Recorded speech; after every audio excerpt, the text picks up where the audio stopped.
శ్రీ మనోహర సురార్చిత సింధు గంభీర భక్త వత్సల కోటి భాను తేజకం జనేత్ర హిరణ్యకశ్యపాంతక సూర సాధు రక్షణ శంఖ చక్రహస్త ప్రహ్లాద వరద పాపధ్వంస సర్వేశ క్షీర సాగర శయన కృష్ణవర్ణ పక్షి వాహన నీల భ్రమర కుంతల జాల పల్లవారుణ పాద పద్మయుగళ చారు శ్రీ చందనాగరు చర్చితాంగ కుంద కుట్మల దంత వైకుంఠధామ భూషణ వికాస శ్రీ ధర్మపుర నివాస దుష్ట సంహార నరసింహ దురిత దూర ధర్మపురి లక్ష్మీ నరసింహ స్వామి గుణగణాలను వివరించే పద్యమిది.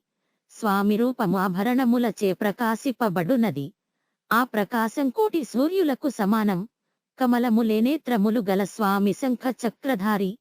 నల్లని శరీర కాంతి, ఎర్రని పాద పద్మములు, మల్లె మొగ్గల వంటి దంతకాంతులు, అగరు గంధములమై పోతగల ఆ రూపం నిత్యస్తవనీయమైనది. భక్తులయందు వాత్సల్యం కలిగి సాధు సంరక్షణ పాపనాశనము చేయు స్వామి ప్రపంచానికి అధిపతి అని అర్థం.